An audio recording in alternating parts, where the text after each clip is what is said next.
Welcome back to Amore Van. Let's talk lithium.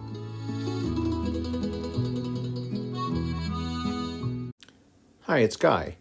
When Rosanna and I posted our recent tour video of our 2022 Embassy Dolphin S built on the Ford Transit chassis, several of you asked for more information concerning our Embassy RV's Mastervolt lithium battery system. So now that we're back from almost 3 weeks on the road, I thought it would be a good time to discuss the real-world performance of our system. Okay, so how much battery power does our Embassy have? The current standard offering for an Embassy RV is a 630 amp-hour lithium battery system. However, we opted for the available upgrade to a 920 amp-hour system offered by Mastervolt. Here you can see the Mastervolt batteries in their location under the passenger side sofa of our van. Prior to our recent trip, we had been doing a variety of modifications on our van while it was in the driveway, and we had the battery system operating during that time, and we were using some of the systems. As a result, over the course of many days, the battery ran down to a 34% state of charge, which you can see in the upper right-hand corner of our C-Zone control screen shown here. The second important piece of information displayed here is to the right of the state of charge, and here you see minus 5.3 amps. That is showing the current negative drain against the battery. If the battery were charging, that would be a positive figure. When this picture was taken just before we left on our recent trip, the only thing running was the refrigerator, and the compressor on the refrigerator was cycled on.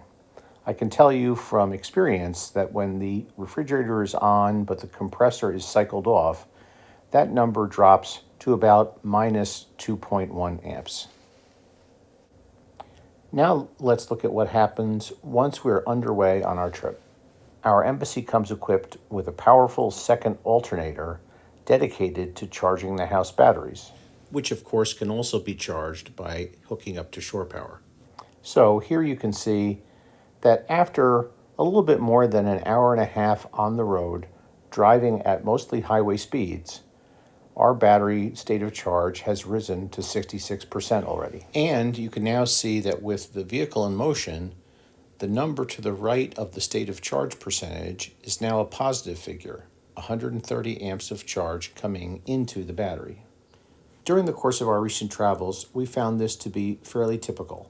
That is, when we were driving the van at speeds of, say, 40 miles an hour or faster, we typically saw a positive charge to the battery of somewhere in the 130s to 140s amp range. By contrast, this clip was shot a few minutes later while the vehicle was idling.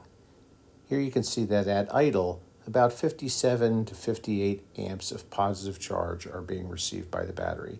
Again, we have found this to be fairly typical when idling the engine. Here we are now 3 hours on the road, and our state of charge has risen to 90%. The amp reading is showing minus 5.7 amps because at this point we have turned off the engine and you're seeing the draw from the refrigerator compressor. And finally, after about 3 hours and 45 minutes on the road, our state of charge, which started in the mid-30s, is now 100%.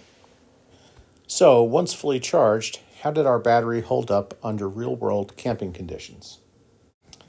This clip was shot after 3 full days at a campground in Great Smoky Mountain National Park without any hookups.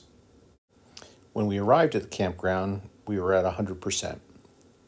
Now, on the first day of camping, we did drive the van about 25 miles as we toured one area of the park, providing, obviously, some charge.